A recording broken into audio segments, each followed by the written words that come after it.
Hallelujah. Wami chawo Tesalonikabii Awolo ni kanimono ni mene wakwe Tesalonikabii Awolo ni ji enyo. Yeketwe bodro. We are reading from 2 Thessalonians today. Happy listening and God bless you. Tesalonikabii Awolo ni ji enyo. Ichokome. Klen kukuji enyo. Ŋamɔ. Paulo ke Silvano ke Timoteo nyɛhãa Tesalonikabii asafo ni yo wache nyumole ke nuncho Yesu Kristo nile. Dromo ke hejole ni jeche nyumole ke nuncho Yesu Kristo le de ahanye. Ke jekuku ni ji ete ke ashi Naagbee. Kojomɔ ye Kristo ba bielem. Eji wogbena ake woda nyumoshida ye nyɛhãa.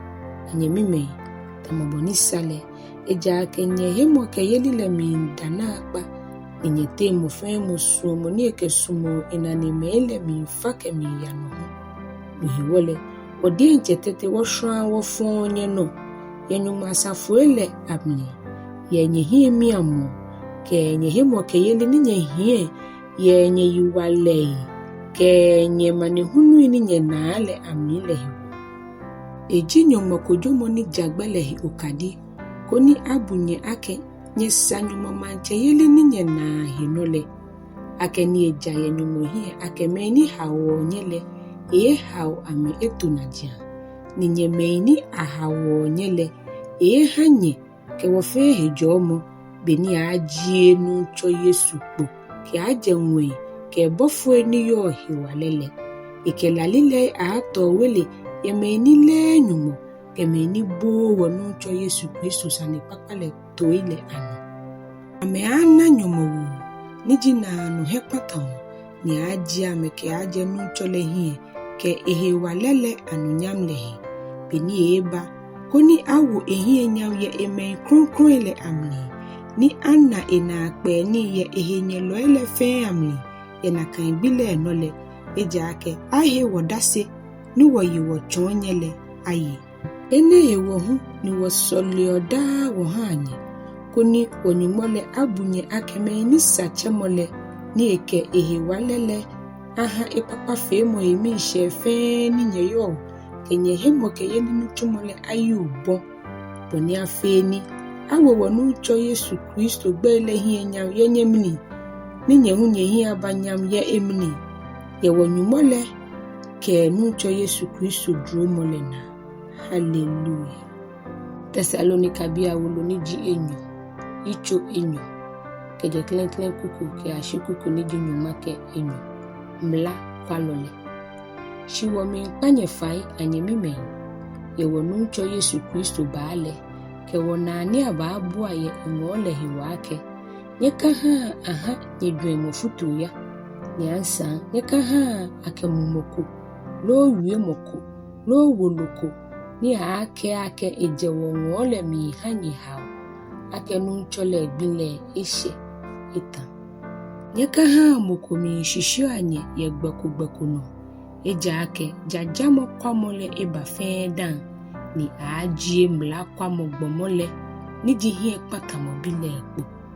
Eteoshi ewo no eshio no feno ni acho nyumo lo jamole, ahu boni le dienche ata nyumowele nyeke echon ake le jinyumole nyekai ake beni mikenye yole mikenye nekeni nelu ni agbenele noni chion ekpojie molegbe ke ashi ebi ashele nyele eja ake mlakwa mote musandile minchuni mumu sike ashi moni chion legbele ajeje nkeke ninudani ajie Mlakwalɔ lekpo nucho Yesu ke edamu mole agbele ni ke ebaale pue mole akpata ehie Mlakwalɔ ne Satan nucho mono eba achokeba ke amale hewale ke amale ukadi ke amale na akpeni ke fomle shishu mofe ya ke shishu me ni hie ba akpata eja ke amemo anokwale suo mole mi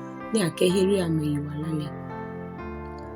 Ni ene hiwole Ŋamɔ tru shishu mo yiwalaheremɔ amengo ni amehi amali ameyi. Koni Kojomɔ ife ni he anokwalele ameye. Shi amena efomu echuile. Kuku ni di nyumake ite kɛhã Naagbee. Ahala kɛhã yiwalaheremɔ. Shiwale isa wada nyumo shida yenyehiwo. Anyemime ni nuchole sumo. Eja nyumo Ahala klenklen yibi eha yiwalaheremɔ. Kechonye ni mumo kronkron le chuo. Keheni nyehio anokwalele nyehio no. Enemni echon wasani papa leno echenye keba. Koni nyena wonu cho Yesu Kristo anunyamle. Bele nuhiwale anyemime ni fiashi. Ni nyehia ni wachonye ye wiemɔ no wolomni lemni. Shinle wonu cho Yesu Kristo le diencheke wachenyumo. Ni sumowo ni ekena no mi sheje mo kehia no kama papa hawo ye dromo nale. Le no esheje nyemi ni wajenye ye wiemɔ papa kenutumo papa family. Hallelujah. Tesalonikabii Awolo ni jienyo icho ite. Keje klenklen kuku kɛhã kuku ni di enu. Nyɛsɔlea nyɛhãa. No ni eshele anyemime nyɛsɔlea nyɛhãa. Koni nuchole wiemɔ le agbe asha oyayayai. Ni awu ehinyam. Tamowo ni eyo yenyemole. Ni ajie wo keje yiwalo egbeme fon jinlade. Eja keje me fen yo himo kehili. Shano kwafo jinu chole. Moni awa jenye. Ni ebunyehi. Ni ejienye keje mo fon le denle. Ohi kanye no ye nu chole mnyake. Ni wawuonye. Hekitale. Eminfe. Ni afe hu. Nu chole akudonye chui. Ke anyumosuomo. Ke Kristo chui shimele mi. Keje kuku ni di ekpa. Kɛhã nyumake emu. Isa mofemu atuni. Shi anyemime. Wami wonye kita ye wonucho Yesu Kristo gbemni. Akenye chia nyehi keje anyemi fe nyemi ni fio hijo. Ni ehishi. Ye ni wachonye le na alehi. Eja akenye dienchenye le ake isa akenye kasiowo. Eja ake wafe wo hijo lo yenyete. Yansan wo ye muku mayaka. Shimu woke modembo ke tole chuoni nyonke shane. Boni afe no woka fe jatru. Womi hanye temuku. Diake wo bena kan hebe. Shimu koni woke wo ya afe no kwa mono wo hanye. Ninye kase. Ejake beni woke nye yo lehu. Wawonye kitake. Kemuku sumo ake chuoni ile. Bile aka yenihu. Eja ake wonuo ake meikome yenyete ni fio hijo. Ni amechuni. Shimu ameka mehiwo mei asaji amli. Eke meine womiwo amekita. Womiwo amengaye nucho Yesu Kristo mni ake. Amechuni wa. Ni ameye amedienche amediema. Shinyele anyemime.